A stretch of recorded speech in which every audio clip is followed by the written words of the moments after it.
गुजराती हाल एक महत्वना समाचार सामे नजर करीशुं।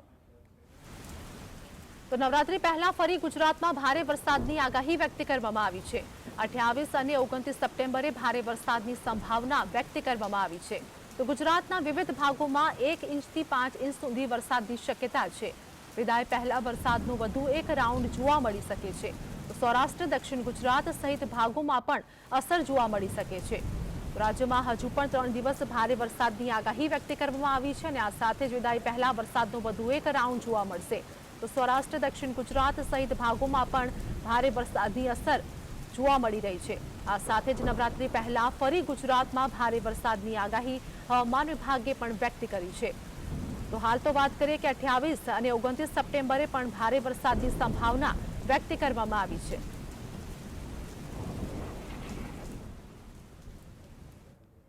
तो आज मुद्दे हमारे साथ हमारा सहयोगी स्टूडियो थी हमारे साथ कामेश चौकसी हमारे साथ लाइव जोड़े गया है।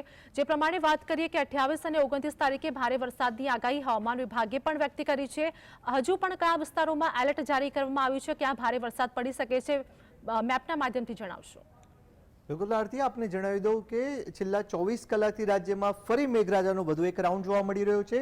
सवारे 6 वाग्याथी बपोरे 12 वाग्यानी स्थितिनी जो बात करवामां आवे तो अंदाजे 80 થી વધુ તાલુકાઓમાં यथावत मेघमहेर जोवा मळी रही है। तापीनी बात करवामां आवे तो तापीना सागबारामां सवाરના 6 થી बपोरे 12 सुधी 6 કલાકમાં सरेराश 4 इंच जेटलो वरसाद वरसी गयो छे। एक बाजू सौराष्ट्र, बीजी बाजू दक्षिण गुजरात, आ तमाम जे बे भागो छे त्यां आगळ वहेली सवारथी ज वरसादी माहोल यथावत छे। આપણે મેપના માધ્યમ દ્વારા સમજવાનો પ્રયત્ન કરીશું કેવી રીતના સિસ્ટમ સક્રિય થઈ છે, જેની 48 કલાક દરમિયાન અસર જોવા મળી શકે છે। મેપની જો વાત કરવામાં આવે તો શરૂઆત કરીશું મહારાષ્ટ્રના ભાગોથી।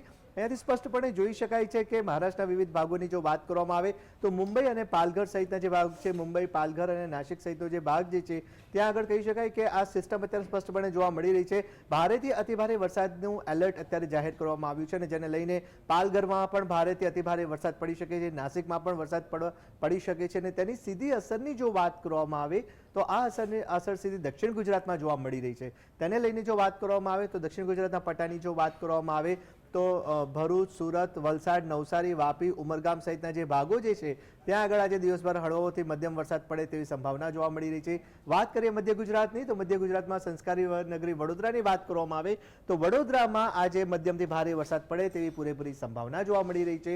આ સાથે જ વાત કરવામાં આવે મેટ્રો સિટી અમદાવાદની તો અમદાવાદમાં દિવસભર વરસાદી માહોલ જોવા મળશે, વાદળછાયું વાતાવરણ જોવા મળી શકે છે અને આ સાથે જ હળવો વરસાદ પડે તેવી સંભાવના વ્યક્ત કરવામાં આવી છે। આ સાથે જ વાત કરવામાં આવે સૌરાષ્ટ્રની તો સૌરાષ્ટ્રમાં ભાવનગરમાં પણ આજે દિવસભર ભારે વરસાદ પડે તેવી સંભાવના જોવા મળી રહી છે। આ સાથે જ વાત કરવામાં આવે વિવિધ ભાગોની તો ગીર સોમનાથનો જે પટ્ટો જે છે ત્યાં આગળ વરસાદી ઝાપટા યથાવત જોવા મળશે। ખાસ કરીને વાત કરીએ જામનગરની, જૂનાગઢની તો આ ભાગોમાં પણ દિવસભર મધ્યમથી ભારે વરસાદ પડે તેવી સંભાવના જોવા મળી રહી છે। આ આજની સ્થિતિની આપણે ચર્ચા કરી રહ્યા છીએ। આ સાથે જ વાત કરવામાં આવે દિવસભરના માહોલની તો ખાસ કરીને રાતનો જે સમય જે છે ત્યાં આગળ વલસાડ સહિતના ભાગોમાં, દક્ષિણ ગુજરાતના ભાગોમાં ભારેથી અતિભારે વરસાદ પડે તેવી સંભાવના છે। આવતીકાલે 28મી તારીખ છે અને 28મી તારીખની જો વાત કરવામાં આવે તો ત્યારે પણ વરસાદી માહોલ સૌરાષ્ટ્રના વિવિધ ભાગોમાં જોવા મળી શકે છે અને તેને લઈને જો વાત કરવામાં આવે તો ખાસ કરીને વિવિધ ભાગોની વાત કરીએ તો એક બાજુ દક્ષિણ ગુજરાતમાં ભારેથી અતિભારે વરસાદ પડે તેવી સંભાવના છે। વલસાડ, સુરત, વડોદરા સહિતનો જે પટ્ટો જે છે ત્યાં આગળ ભારેથી અતિભારે વરસાદ પડે તેવી સિસ્ટમ ડેવલપ થઈ રહી છે। આવતીકાલે તેની પુરોગામી અસર જોવા મળી શકે છે। આ સાથે જ વાત કરવામાં આવે અન્ય ભાગોની તો મેટ્રો સિટી અમદાવાદમાં પણ આવતીકાલે ભારેથી મધ્યમ વરસાદ પડે તેવી સંભાવના જોવા મળી રહી છે। આ સાથે જ વિવિધ ભાગોની જો વાત કરવામાં આવે તો મહેસાણા, પાલનપુર સહિતના જે ભાગો જે છે ત્યાં આગળ પણ ભારેથી અતિભારે વરસાદ પડી શકે છે। આવતીકાલની જો વાત કરીએ તો ખાસ કરીને સૌરાષ્ટ્રના વિવિધ ભાગોમાં ઉનામાં પણ દિવસભર આવતીકાલે વરસાદી ઝાપટા યથાવત જોવા મળી શકે છે। આ સાથે જ ભાવનગર, જૂનાગઢ, જામનગર, દ્વારકા, તાન આ સહિતના જે ભાગો જે છે ત્યાં આગળ પણ વરસાદી સિસ્ટમ સક્રિય થતાં કહી શકાશે કે દિવસભર વરસાદી માહોલ જોવા મળી શકે છે। આ સાથે જ વાત કરવામાં આવે વિવિધ ભાગોની તો ખાસ કરીને વડોદરા સહિતના જે મધ્ય ગુજરાતના ભાગો જે છે ત્યાં આગળ આવતીકાલે સવારથી જ તેની અસર જોવા મળશે।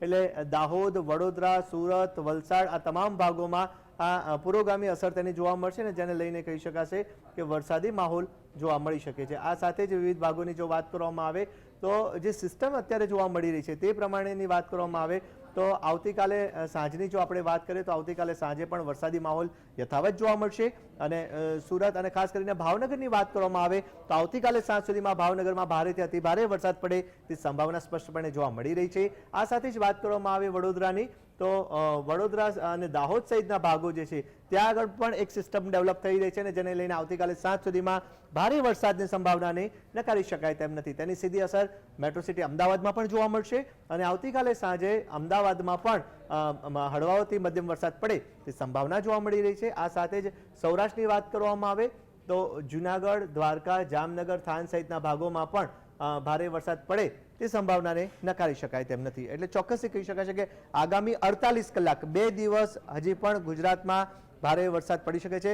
નવરાત્રીની વાત કરવામાં આવે તો નવરાત્રી 3 ઓક્ટોબરથી શરૂ થઈ ગઈ છે, પરંતુ નવરાત્રી પહેલા જ 48 કલાક ભારે વરસાદની સંભાવના જે હવામાન વિભાગ દ્વારા વ્યક્ત કરવામાં આવી છે, ત્યારે હવે જોવાનું રહેશે કે કેવી રીતના વરસાદ ફરીથી પોતાનું જોર બતાડે છે। જી કામેશ, અમારી સાથે જોડાવા બદલ, સમગ્ર માહિતી બદલ આપનો